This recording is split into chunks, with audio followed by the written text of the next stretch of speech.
Television নাটক ও web series নির্মাণের মাধ্যমে দর্শক মহলে খ্যাতি লাভ করা তরুণ ও প্রতিভাবান নাট্য নির্মাতা রাফাত মজুমদার রিংকুকে গ্রেপ্তার করেছে আইন শৃঙ্খলা বাহিনী পুলিশ। হাতির ঝিলে শিশু হত্যা মামলায় গ্রেপ্তার নাট্য নির্মাতা রাফাত মজুমদার রিংকুকে আদালতে ওঠানো হয়।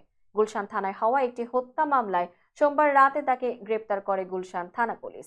পুলিশের এক কর্মকর্তা সংবাদ মাধ্যমকে বলেন, গত 12 সেপ্টেম্বর দায়েরকৃত একটি হত্যা মামলায় রাফাত মজুমদারকে গ্রেপ্তার করা হয়েছে।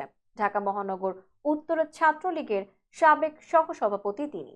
এদিকে এদিন ভোর 5টার দিকে থানায় গিয়েছিলেন অভিনেতা আশরাফুল আলম বলেন, মানসিকভাবে রিংকু যথেষ্ট শক্ত আছে, কিন্তু বারবারই সে বলছিল, আমি তো দেশের কিংবা ব্যক্তিগতভাবে কারো কোনো ক্ষতি করিনি, এমনকি ছাত্র আন্দোলনের বিপক্ষে একটি কথাও বলিনি, তাহলে আমি এখানে কেন?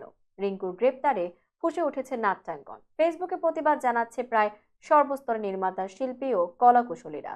নির্মাতার আটকের ঘটনায় গুলশান থানার ভেতরেও বিক্ষোভ করেছেন নাট্য নির্মাতারা। এ সময় তারা স্লোগান দিতে থাকেন, রিংকু তোমার ভয় নাই, আমরা আছি লক্ষ্য ভাই। সকলেই অবিলম্বে রিংকুর মুক্তির দাবি জানিয়েছেন। এ বিষয়ে ক্ষোভ প্রকাশ করে অভিনেতা আরশ খান বলেছেন, রিংকু কোনো এক সময় একটি দলের সঙ্গে যুক্ত ছিলেন, যে কারণে পুরনো ফাইল বের করে সন্দেহভাজন হিসেবে তাকে দেখানো হচ্ছে। এসব মূলত হিংসা থেকেই করা হচ্ছে, কারণ তিনি বর্তমানে ভালো ভালো কাজ করছেন।